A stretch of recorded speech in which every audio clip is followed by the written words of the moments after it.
sejarahnya di sana kok beda dengan sejarahnya di sini. Itu salahmu dewe. Karena apa? Punya histori sendiri-sendiri kok diprotes. Lu kok beda? Cerita dan sejarah masjid beliau ini, Raden Santri ini, Ya. Sumedang ini seperti apa? Oh gitu. Pak Kiai ini. Jadi berdirinya itu yang mewujudkan itu bukan bangsa manusia, tapi Raden Santri perintah bangsa jin itu didirikan, ditantang untuk menjadikan masjid semalam harus jadi, tapi jin bisa memberikan tantangan hanya sekedepan mata. Mulai banyak orang menyebutkan Masjid Tiban, tahu-tahu sudah ada. Dalam satu malam. Bukan satu malam, sekedepan mata itu seperti apa coba? Oh iya. Kedep masuk melek gitu. Maksudnya? Luar biasa. Ya karena apa? Begitu terkejut kan, oh memper kue bangsa jin gitu. Nah, itu Raden Santri sebetulnya tidak punya kekuatan atau kesaktian apa-apa kecuali itu bekal singgung nglumpuhake bangsa jin itu dari Mbai, yaitu Kalijogo. Karena apa? Yang ditugas rekomendasi dari kekuasaan Kerajaan Demak untuk mengislamkan Sekarisdiran Kedu dan Banyumas adalah beliau Sunan Kalijogo. Nah, datang ke sini itu mencari sosok seorang ibu, yaitu Dewi Ayu Maduretno. Ketemunya di sini. Oh, di Semunggang ini. Iya. Nah, akhirnya bertempat di sini, berlang-lang buana seantero Kalisdiran Kedu itu kembali ke sini transitnya. Yang ditempati Pak Kiai ini. Iya. Ya pokoknya lokasi wilayah ini di sini. Nah, dulu bertempatnya di sing sekarang jadi makam umum. Oh, iya. Dan areng gledake masjid pun juga itu yang sekarang jadi makam sing di Beteng Bata itu. Oh, itu. Dulu tempatnya di situ karena dipindah ke sini karena menghindari gugur longsor banjir. Diboyong ke sini kayak rumah plus masjid diboyong ke sini. Sehingga sana kekosongan akhirnya lama-lama sekian ratus tahun dimanfaatake warga tempel karo Pringapus dibuat makam umum. Itu tempat rumah Mbah itu. Mbah buyute sampai Raden Santri di sana. Kalau Pak Kiai ini menurut silsilah dari beliau Mbah Raden Santri urutan keberapa? Ketujuh. Ketujuh. Ya. Yaitu satu Raden Santri turun ke Kiai Irsam, makamnya ada di dalam Beteng Bata itu. Terus punya putra Kiai Irsam yaitu Kiai Karnadi. Kiai Karnadi punya putra Kiai Abu Masngud. Kiai Abu Masngud punya putra Kiai Abdul Ansor. Kiai Abdul Ansor punya putra Kiai Mahfud. Kiai Mahfud punya putra ini masih hidup. Berarti masih silsilahnya itu dari Sunan Kalijaga sampai jenengan ya? Ke-9. Jadi Raden Santri ke atas kan Raden Sangit yang dikubur di Gunung Muria. Sehingga disebutlah Sunan Muria. Kalau Kanjeng Sunan Kalijogo makamnya ada di Kadilangu sana. Terus ke bapaknya ada di Tuban sana. Adipati Wilatikta Tuban. Nah, terus ke Dewi Ayu Madurno di sini adalah putri dari Senopati Kerajaan Majapahit yaitu Raden Arya Baribin. Arya Baribin tidak hanya Dewi Ayu Madurno saja, termasuk Raden Jakandar yang menurunkan Adipati Luano dan Adipati Bagelen. Nah, terus Arya Baribin sama Ronggolawe itu kakak beradik. Yang Ronggolawe itu menurunkan 3 anak kembar. Itu senopati semuanya, dua-duanya. Nah, 3 anak kembar itu bernama Raden Sirolawe, Sirowenang, Siroleno. Yang 3 anak kembar itu saling bunuh-membunuh sehingga disabdo oleh atasan kerajaan, yaitu dijadikan bangsa Bulah. Dirupai warna merah, hitam, putih. Tiga-tiganya akhirnya dipuntir dari siji, akhirnya di antara satu persatu dibuang ke sana satu, buang sana satu, buang sana satu, akhirnya tempat meledaki pembuangan itu namanya Kembaran. Kembaran di sana anak kembaran ya itu. Asal usul putra dari Raden Ronggolawe. Nah, sehingga penguasa Majapahit punya kewenangan konjokuk kabeh itu sing diguang. Akhirnya sing guang ya suwala sumaya. Lha wis guang kon njukuk maning arep nggo ngopo? Arep nggo tumbal bocah bayi men supaya gedene ngemben, jangan sampai tukaran kaya dene sira Lawi, sira Wenang, sira Lena saling bunuh membunuh. Hanya Majapahit plus rakyat-rakyatnya suruh pakai benang Lawi Wenang kabeh digelangnya di tangan dan dikalungkan di gulu. Di leher. Itu yang namanya sejarah Lawi Wenangnya ya. Anak kecil. Aku itu sejarah Lawi Wenang. Lah terus antara Arya Baribin yang turun ke antara sampai ke bawah sini, Arya Baribin dan Ronggolawe adalah putra dari Raden Temanggung yang jadi nama Temanggung sekarang. Ya.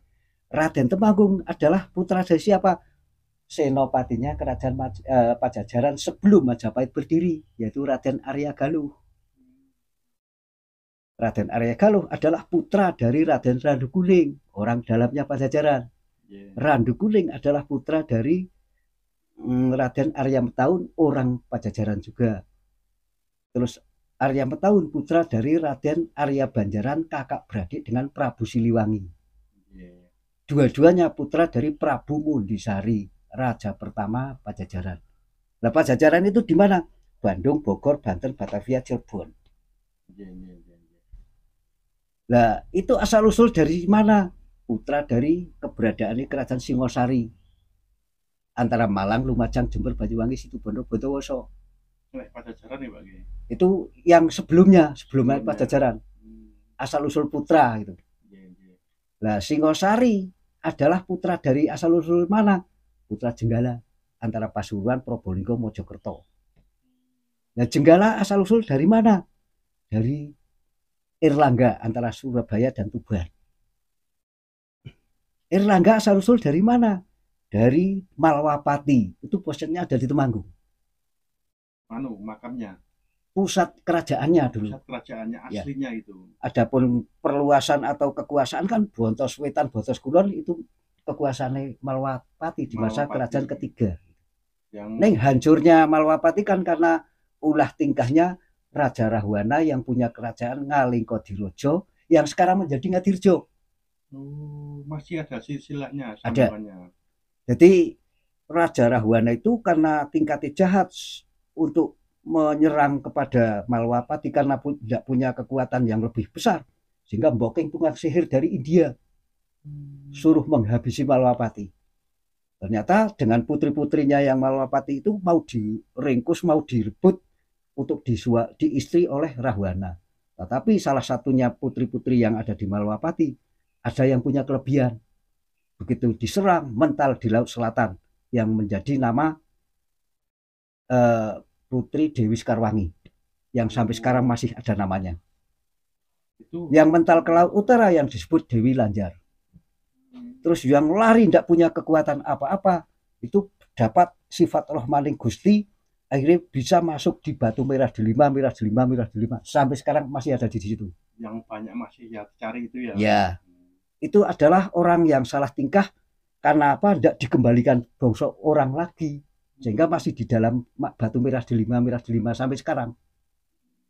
Terus yang putri yang ngelawan ternyata disabdo dijadikan bangsa wedhus, bangsa terwelu, bangsa ayam, bangsa kodok, bangkong dan sebagainya. Ditempatkan di Raja Magura. Magura itu di mana? Daerah Tembara. Mangguro. Sing dadine Menggura atau Anggura. Mulanya sampai sekarang merek wedhus Anggura atau Menggura mahal. Berarti itu semua ulah dari penyihir dari ini. Iya, itu yo sangat kecewa temenan. Karena apa?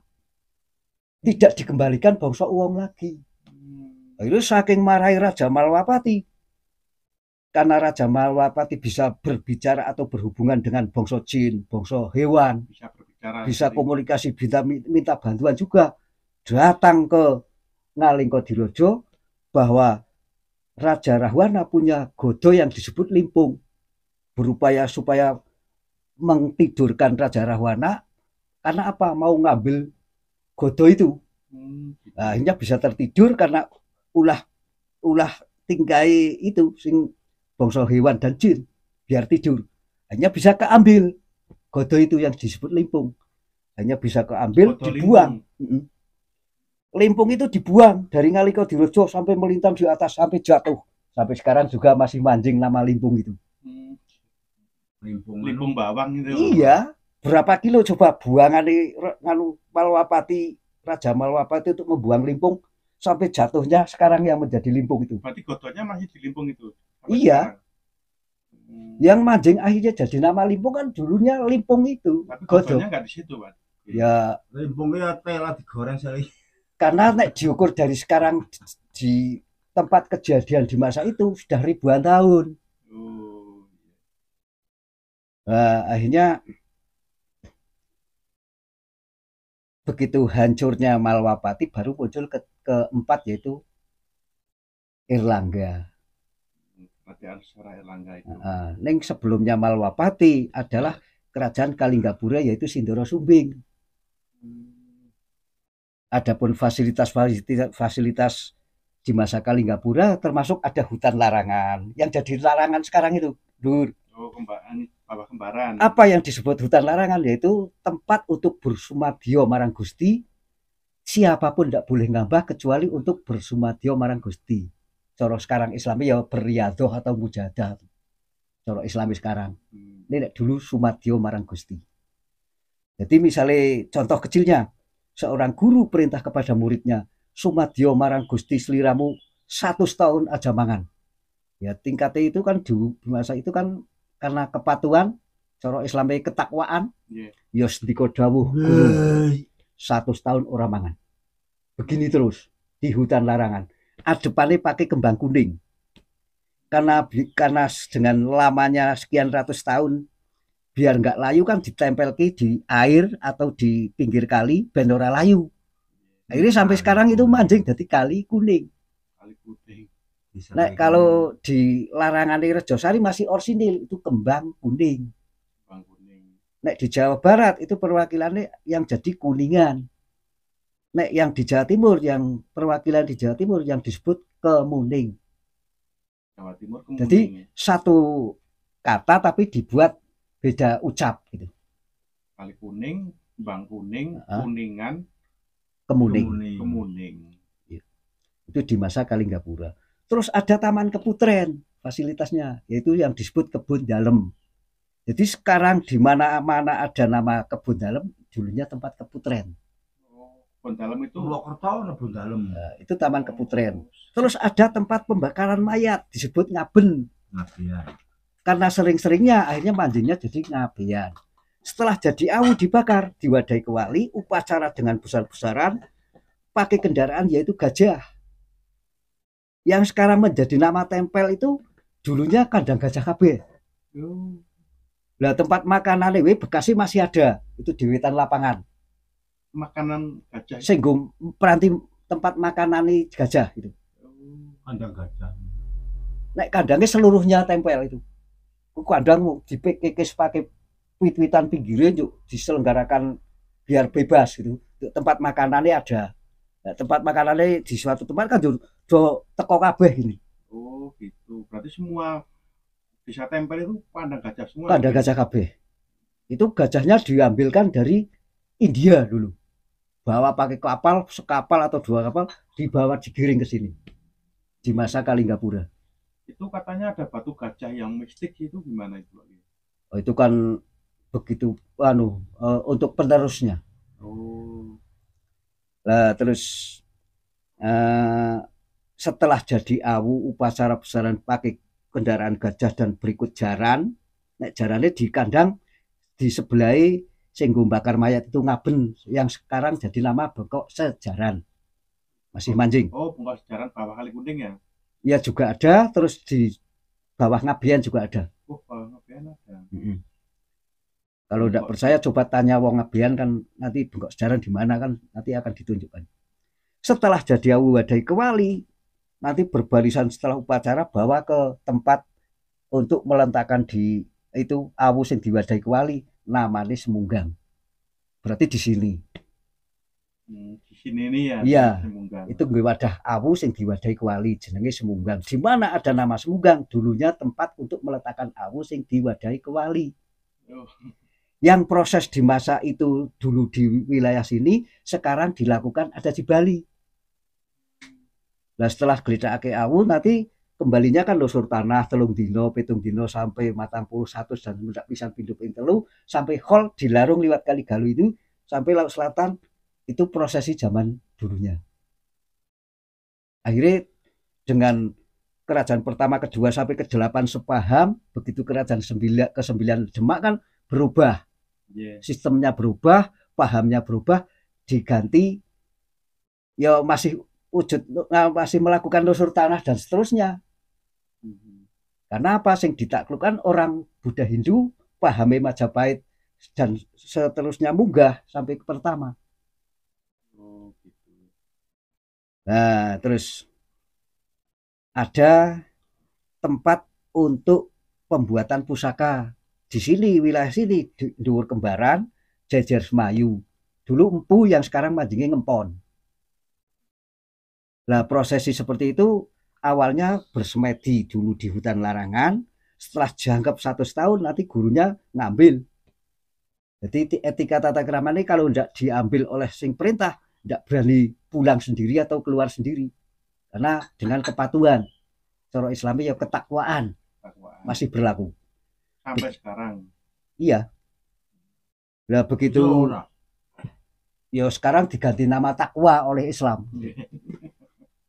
Nah tinggal takwa itu dilakukan oleh Islam tidak, takwa atau tidak, patuh tidak itu orang Islam pada gurunya. Kayaknya kan pertimbangannya, perbandingannya jauh dengan umat sebelum ada Islam. Masih patuh-patuh zaman dulu dibanding kalau Islam podo Islam sekarang. Misalnya santri diperintah oleh guru, "Kowe riyadhah seminggu ya santri." Nggih, sendika dawuh guru. Agi oleh 2 dino. Tiba-tiba rokok entek mesti blakrakan luru rokok. Yo sifat rohmani Gusti kon cepak kandi itu. Bodoh jauh dengan umat zaman dulu. Kalau zaman dulu itu patuh. Patuh ya sehingga dekat dengan sifat rohmani Gusti. Nah itu 100 tahun kembali ya, 100 tahun jangkep yuk gurune marani ke tempat sing Sumadyo marang Gusti itu sehingga direkomendasi dadya empu sliramu. Sendika dawuh guru, njukata watu nang Pulo Nusa Barong. Moko nek kesana nang sak kidul tanah Jawa kudu nganggo pesawat atau nek tekan tepine pantai kudu nganggo kapal. Moko ora ana. Lah kowe gurune sapa jenenge? Ya engko tak terake. Lah karena 100 tahun jangkep nembe Sumadyo marang Gusti sehingga tanpa pesawat, tanpa kapal, nugel godhong gedang tumpaki, ternyata sifat rohmani Gusti Allah itu sing nganu bisa nggo numpaki itu. Kok bisa-bisane? Lah karena iso nembus 100 tahun ketakwaane bisa tembus. Apapun dikabulkan. Iya. Lah begitu sudah ngambil batu meteor bawa ke sini, hanya suruh jabor. Tidak pakai alat sopit dan sebagainya, pakai tangan sing mlebokake di dalam api sampai mengangai itu biru, sampai dadi lelean kaya lendut itu biru. Sehingga suruh bentuk, setelah terbentuk pusaka yang sesuai diinginkan, lah iki arep dipamori apa iki? Misalnya sing perintah elai pamor macan, tinggal nyekel di hutan, lebokke jaboran geni sampai ajar itu macan. Dicampur dengan batu meteor itu sampai ajar, akhirnya tempel-tempel lagi ajaran di pusaka itu. Nah nanti suatu saat ini pusaka akan menjelma rupa macan. Namanya terus apa itu? Ya ada yang namanya pedok, ada yang namanya trisula, ada yang yo lain macam-macam. Iya. Lah itu jumlah dengan unitnya pusaka itu 600 ya 600 hewan yang dipamori itu. Ternyata sampai sekarang itu masih.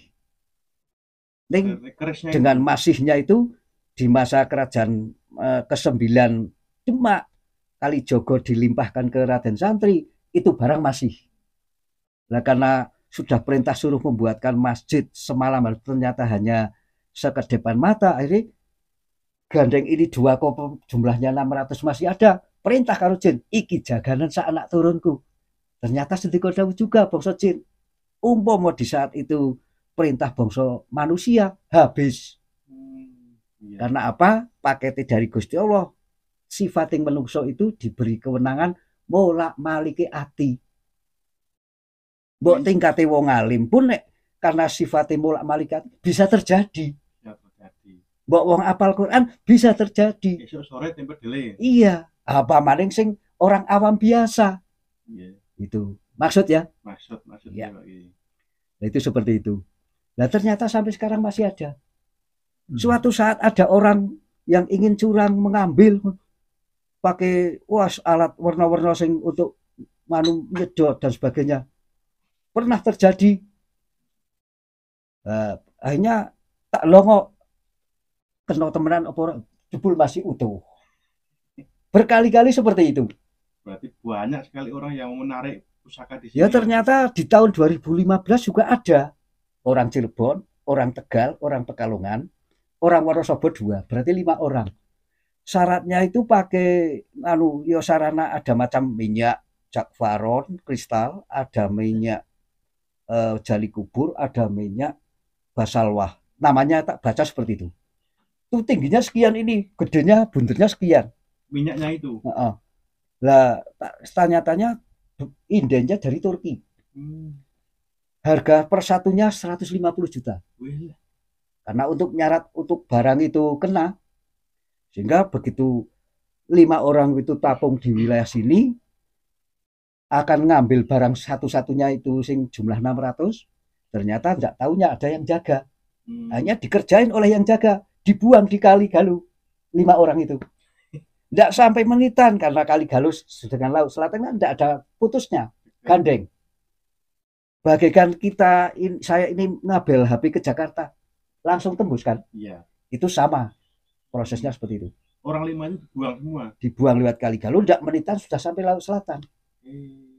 Sehingga di laut selatan itu menurut 5 orang itu cerita ada 7 penguasa laut selatan dari Pelabuhan Ratu sampai pinggiran Banyuwangi sana. Ada 7 tempat. Nah 5 orang itu digojlok oleh 7 tempat itu. Sehingga dari malam Jumat, Jumat kedua, Jumat ketiga mengajukan 5 orang syarat untuk kembali utuh dengan selamat. Syaratnya apa? 5 orang bersepakat seperti itu. Menghadap ke penguasa 7. Sehingga diterima dengan syarat itu minta tumbal 2 cuma. Sehingga berembuk 5 orang setuju. Lah kriteria yang untuk sebagai tumbal seperti apa? Bagaikan Nabi Ibrahim terhadap Ismail. Berarti yang disayangi atau yang ditresnani setiap harinya, entah siapa gitu. Ya. Lah kriteria itu diterima, akhirnya begitu ucapan itu sudah deal, dilepas dari sana. Sudah 3 malam Jumat itu. Dilepas juga tidak menitan. Sampai ke Kali Galuh ini, sampai tempat sini, akhirnya berhadapan dengan saya di sini. 5 orang cerita 5 orang itu. Ya menceritakan dari kronologi awal sampai sana, sampai ke sini lagi, intinya minta ngapuro. Gitu. Minta maaf karena udah lancang gitu ya. Ya. Menurut keterangan di sana katanya salah gitu, tidak pakai etika, tata krama, sopan santun atau akhlak. Iya. Begitu langsung terobos gitu. Adabnya nggak ada. Ya. Nah itu seperti itu. Nah saya juga bengong karena tidak tahu apa-apa kok begitu dimintai maaf.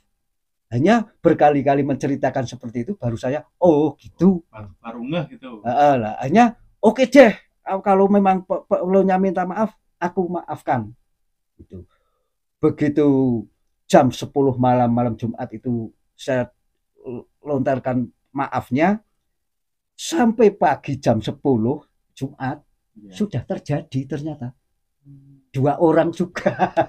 Saya juga heran gede-gede. 2 orang yang mau loh apa yang tadi malam itu yang di sini ya yang minta maaf yuk kok tega-tega nih gitu. Yang 2 orang itu diulang kembali. Yang 2 orang itu ya ternyata saya atau orang lain. Ya orang lain. Ya saya juga gede-gede lah kok tega-tega nih gitu. Lah diceritakan yang sebenarnya kan nanti malu. Orang yang bersangkutan kan malu. Pelakunya kan malu. Maka dari itu saya tutup dulu. Saya timbang nanti malu gitu. Padahal ya cukup. Sudah punya lebih. Ternyata masih kurang karena sifatnya manusia. Punya kekurangan. Berarti ini pada intinya itu Pak Kiai ini masih turunan ke-7 dari Mbah Kiai Raden Santri dan peninggalannya Masjid Raden Santri ini ya. Tadi yang dimakamkan di sini juga gitu. Itu tingkat orang yang ngenes. Karena apa? Setelah terbentuk masjid, akhirnya Mbak kan sudah di Demak sana. Ngabari pakai jatuhnya daun nangka yang garing. Daun nangka yang tibo itu di depannya sudah garing kan tibo. Sehingga diambil urung mangsani ono HP kok ngunggur kok Mbak ngabari liwat godhong nangka itu. Lah apa keterangannya? Suruh nusul ke Banten sebab iki kerajaan mau dicabut oleh Portugis. Akhirnya sedekah dawuh. Begitu mau kemas-kemas, ini masjid nembe baru-barunya terwujud, perintah Jin, iki masjid diringkus dadi cilik, dibungkus pakai godhong gedang, ikuti aku. Sehingga sedekah dawuh juga Jin, ngikuti pakai itu, bawa bungkusan masjid pakai godhong gedang. Lah terus ngabari meneh daun nangka isi udik-udik dijokok ngabari nek arep nusul maring Banten kudu nganggo lakune Majapahit lamun mbutuhake slamet yaiku siji nagane dina lakune dina jenjeme dina iku pertingkah lakune ndek Majapahit karena mbutuhake slamet nggonen gitu. Lah akhirnya sedekah dawuh ya apa yang begitu terjadi, begitu sampai Bumiayu misalnya masuk Nagale Dino, moko Nagadino itu arah ngidul, ya ikuti langkah melakukan ngidul, padahal tujuannya mau ngulon. Ya bot-bote mau sedika dawuh. Ngidul sampai Cilacap. Baru masuk jenjeme dino moko arah ngetan jenjem dino itu. Ya kudu sedika dawuh mlaku ngetan. Sampai Kebumen, sampai Alas Mentawok, urung dadi kerajaan sebab kerajaan ini masih ada di Demak. Nah sampai Alas Mentawok baru masuk lakune dino, yaiku melaku sampai Magelang, Boyolali, Semarang, Kendal, Batang, Pekalongan, terus Tegal, Cirebon, langsung Banten sana. Maksudnya apa suruh seperti itu? Karo sing urung tak ambah menyampaikan visi misi Islam, amban sampaikan visi misi Islam. Sing sekian ribu tahun belum pernah ada Islam sebab ya perlu disampaikan visi misi Islam. Jebul dilakukan seperti itu wis ana sebagian sing kedisitan masuki Portugis. Sehingga Portugis mempengaruhi penduduk sing nanti apabila ada tokoh Islam masuk bunuh. Lah tujuan Portugis untuk mencabut kerajaan Islam Demak tidak masuk ke kerajaan tapi cukup mengadu domba orang kerajaan biar hancur sendiri. Saling bunuh. Yang aku target adalah tokoh-tokoh Islam yang di luar kerajaan, yaitu yang disebut Raden Santri ngenes karena keuber. Nah, satu tempat menyampaikan visi misi Islam, Raden Santri diterima dengan penduduk. Akhirnya 1, 2, 3 kan ngikuti dari santri ini kemanapun berayan dengan jin itu melakukan. Terus pindah tempat jebol sudah kemasukan Portugis dan dipengaruhi bekal-bekal apapun sudah diberikan, misalnya pedang dan alat yang lain itu sudah dibekalkan oleh penduduk. Sehingga begitu Raden Santri datang sudah dihadang pakai pedang. Nah, ning diakali karo Raden Santri jin kon menghadap maju. Masjid iki gorine. Akhirnya kon menyerupai mirip wujud Raden Santri, coba mau diapakan. Nah, ternyata dipenggal. Lah men tingkatnya podo legoyo bagaimana selayaknya penggalan gulu ini muncrat gede ya, muncrat temenan. Gede men lego. Lah sehingga seterusnya mau diapakan? Ternyata diopeni sampai dikubur, yuk ditengeri iki makame Raden Santri. Satu tempat itu. Yuk akan berpindah tempat. Podo wae seperti itu. Pindah tempat. Ya kadang diklaim diringkus sampai ditahan bertahun-tahun. Iku Raden Santri ono sing seperti itu juga. Hanya sampai matinya juga dikubur di tempat itu. Jadi kenapa itu Pak? Ya karena diklaim untuk menjadi budaknya. Difitnah gitu ya? Bukan difitnah, mau dibunuh sebetulnya. Karena sebagai tokoh Islam. Jadi targetnya ingin mencabut kerajaan Islam kan, targetnya tidak mau masuk ke kerajaan, cukup mengadu domba. Yang aku target nyidui tokoh-tokoh Islam. Jadi kalau tidak dibunuh, ya dibuang di Suriname. Kemudian Portugis ya dipantau oleh Romawi Yahudi sehingga diganti Brasilia. Sampai mata uang dipakai di sini. Dan sampai sekarang orang Islam mencari-cari uang Brasil karena pernah duduk di sini. Lah orang Islam sekarang mencari uang Brasil kan mau butuh keuntungan. Tapi tidak tahunya dulu di masa di sini orang penduduk sini yang ngenes itu. Gitu. Dan ini secara rumah ini kok ada cuma berapa? 7 atau 9 ini? 7 rumah. Nek dulu kan oleh Raden Santri, begitu santri sing padha ngidil ke sini, akhirnya dibuatkan pertama kali ada pondok pesantren di Karjinan Kedu dan Banyumas kan di sini oleh Raden Santri. Pondok pesantrennya itu. Ning pondok kan masih kayu kabeh. Lah begitu santri ingin pulang kan bedul gawake Bali. Nanti ada santri lagi datang sampai temurun putra ya masih seperti itu, bedul gawake Bali. Temurun putu masih ada orang nyantri lagi ya bedul gawake Bali. Yuk gawe no meneh. Pondok itu. Sampai turun waktunya mbak saya.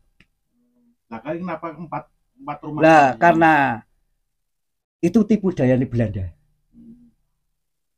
Sampai bisa nih Belanda memperdayakan di sini biar habis karena ada pondok.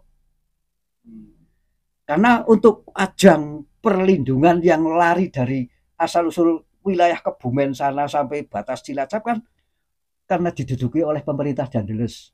Dan di sana juga ada pondok. Targetnya Belanda. Di masa perjalanan medun ini nyegat wong masih di Demak kok nyegat ke sini. Demak dulu ini. Brasilia, baru Brasilia ini. Begitu hancurnya Demak, hanya muncul kerajaan Pajang Jipang, itu diganti Inggris. Yang suruh nyabut kerajaan Islam. Mata uang juga dipakai, yaitu disebut uang Helmina. Begitu sampai hancurnya Pajang Jipang, karena adu domba keluarga kerajaan, sehingga muncul kerajaan Mataram Jogja, diganti Nederland Belanda. Pokok Belanda lamanya 350 tahun. Jadi perjalanan adanya kerajaan Mataram Jogja sampai masa merdeka itu jangkepnya 350 tahun. Nah, pertama menduduki tidak masuk juga ke kerajaan, tapi yang target diduduki oleh Nederland Belanda yaitu Kebumen, Cilacap, membuat benteng pendem sel tahanan Nusa Kambangan. Terus Bandung yang sekarang jadi nama Gedung Sate itu tempat markas Belanda yang sekarang diduduki oleh Istana Presiden. Terus membuat markas terbesar Batavia yang sekarang jadi ibu kota. Terus membuat transit kapal masuk darat di Banten. Terus menduduki Cirebon, Semarang, Solo, Surabaya. 10 tempat yang besar. Ing dalam sejodo Belanda temurun anak putu buyut dan sanggah iku nek sampai 350 tahun jadi piro? Nah, belum berapa ratus ribu yang dikirim di tanah Jawa ini Belanda. Belum yang nyelingkuhi atau mencampuri putri-putri orang penduduk atau putrinya tokoh-tokoh Islam karena mudahnya kan ngupai anak-anak penduduk sing ganteng-ganteng gagah-gagah dupai minumi dan espowe dikokoi dan sebagainya kan dadi bala kon itu diculik saking mudahnya bisa nyulik sing diperintahin nyulik tanggane dewi kan bisa saja. Lah apabila sudah dicampuri diselingkuhi kan misalnya tambah kesengsem itu putri kan mudah dadi balane keluarga-keluargane. Ning apabila banggel dilepas daripada ribet. Nanti baline nanti sudah hamil. Maka berapa orang, berapa ratus orang, berapa ribu orang kali 350 tahun. Apa orang rata itu? Zaman penjajahan Belanda. Ya itu. Mulane orang-orang sing wilayah Kebumen asal usul sana larinya ke sini karena di sini ada pondok, berlindungnya di sini. Yeah. Contoh orang Wonokrionnya sana berlindung di sini sudah berpuluh tahun atau ratus tahun. Ini kan kepingin mangan barang kan juga olah tanah. masuli tanah, susunya mau panen. Ora bukannya mau kembali ke sini lagi, tapi nduduki sing arep dipanen itu. Yuk bala-bala yang asal usul dari Wanagria tiru-tiru manggon di itu sing sekarang mancing dadi Wanagria, dadi Ngewok, dadi Semanding, dadi Bakalan, dadi Wonosari, dadi Bangsari, dadi Mertakanda, Karangsari, Krakal, Butuh, Capar, terus Bumen, Banjarsari, Jetis, Kleseman, Klerang, Ngadimulyo, Binangun, itu asal usul dari sana nih, asal usulin lah berlindungnya di sini dulu. Ya adapun nama tempel itu barengane karo Selo Merto, Selo Goro, Selo Manik itu bareng. Meletusnya Merapi pada Raja Mataram ke-7 atau ke-8 yang ternyata sampai sekarang baru 198 tahun. Karena meletus diboyong ke sini asal usulnya tempel Sleman. Jadi nama tempel Ngadiwongso di Magelang itu ya Ngadiwongso, terus Sawangan di daerah Magelang itu Sawang. Terus di agak munggah titik ono desa Selo, daerah Boyolali munggah. Ya sing manggone di sini karena asal usul piantun Selo ya disebut Ki Ageng Selo. Desa Selo sana. Karena mau dijadikan temenggung kan butuh nikah kan merto-merto dulu. Yuk orang penduduk kan kaya apa? Nganu kae Ki Ageng Selo lagi merto-merto. Lah arep ngopo? Arep kromo. Dadi Selo merto kalau Selo kromo. Manjing sampai sekarang. Nah setelah dua-duanya terlampaui, terjadi goro-goro tukar padudur. Lah kaya apa? Ki Ageng Selo lagi goro-goro. Kemudian meninggal, mati. Mau dimanikan di mana? Kalau enggak di Bukit Dieng ya di Bukit Kaliwiro.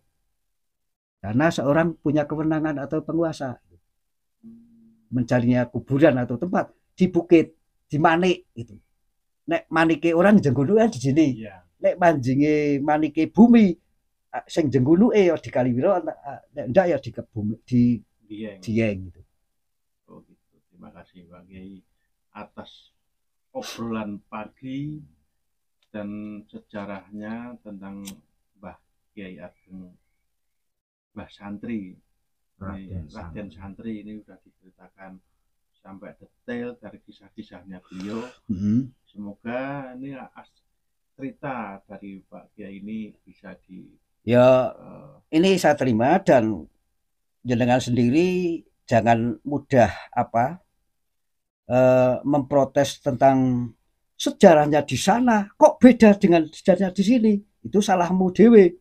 Karena punya histori sendiri-sendiri kok diprotes. Lu kok beda menginginkan sama ya tidak akan sama karena di sana ya punya kronologi sendiri, di sana lagi punya kronologi sendiri, apalagi di sini.